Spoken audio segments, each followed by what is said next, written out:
Hello everyone, I'm Tessa Travitz. I decided to start vlogging my journey again.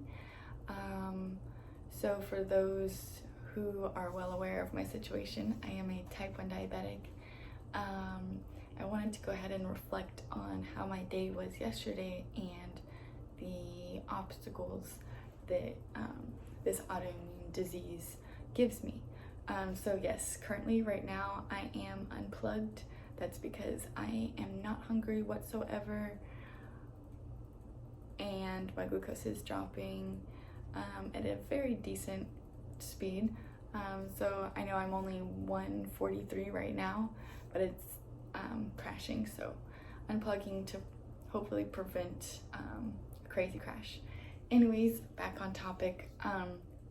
So I'm gonna pull up over here my screenshot of the fluctuations yesterday. So I love when other diabetics give their testimonies, so that you know, there are few educated people out there who know about type 1 diabetes, and that there is no cure, and that the shots that we take are just insulin to help us manage what's going on, assist us with it. Train of thought, I'm probably gonna edit this video a lot. So yesterday, how my day started was I woke up maybe 8 o'clock. Things are normal. For some reason, for 2 days in a row, I was fighting off a migraine.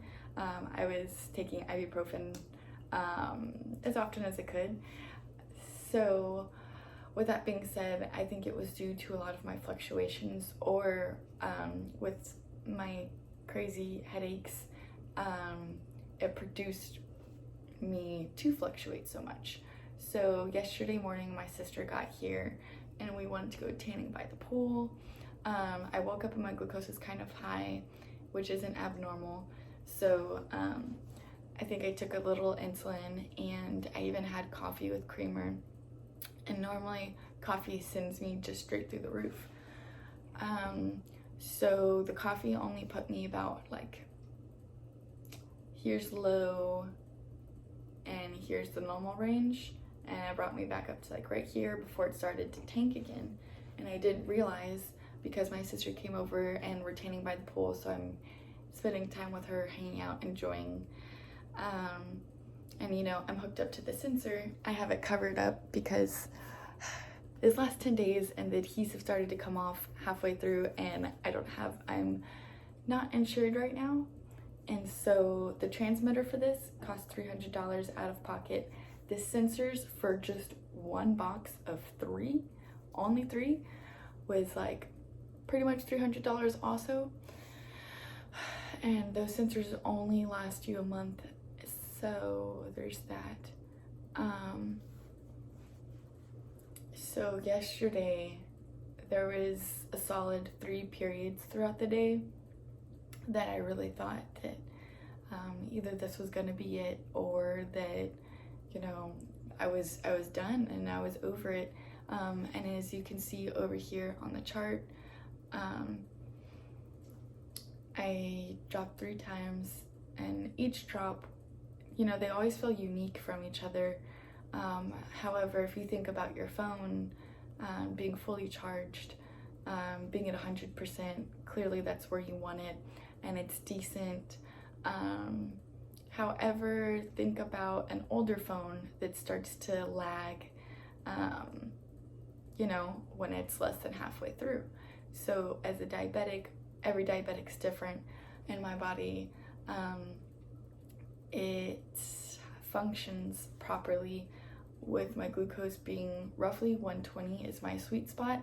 Some endocrinologists and other diabetics, their target range is 70 or 80, and for me that is unreasonable, because the way that my body reacts is as soon as I hit 80, anything under 80, for some reason it's just an automatic tank and I go right down. So I have to go a little higher, but going a little higher also means that, just like every diabetic, you struggle with the highs and the lows a lot more intensely, because I've had at least 3 diabetic seizures before, and one of them ended me in the ICU and in the hospital, and I didn't know until 2 days later. So to bring us back on track, I'd prefer my glucose to be higher than low, but then my glucose being high sends me into anxiety attacks sometimes, because I do have high functioning anxiety and depression, which never really shone through until I was diagnosed.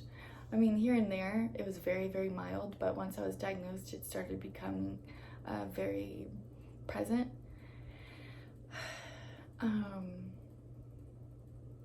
So as my glucose drops, you know, you're losing the power and you don't have enough.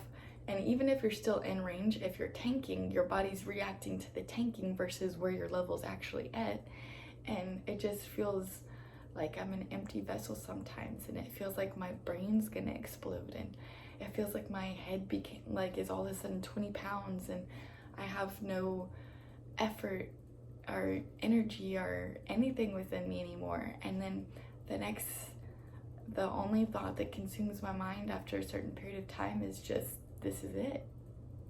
This is either where I die, or you're gonna continue to keep feeling like this throughout all your lows for the rest of your life.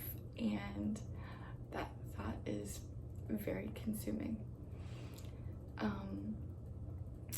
So I'm gonna edit this video, little tweaks here and there,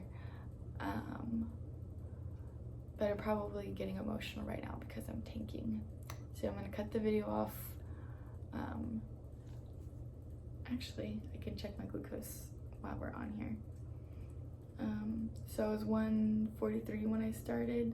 Yes, okay, I've gone back up. Now I'm 150. So I'm gonna plug myself back up. And yes, I know some people say, well, you can just suspend your insulin using your pump. And I do not trust that. For some reason, when I've suspended, I use Medtronic. Sorry, I'll hold it in my sports bra. I use Medtronic, and it's connected right here for now.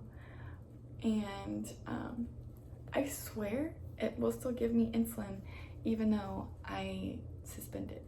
So I don't trust it, on top of the fact of like, since I do hold it, whether in my sports bra or on my fanny pack, or just on my waistband, especially my fanny pack, the tube is going through my waistband.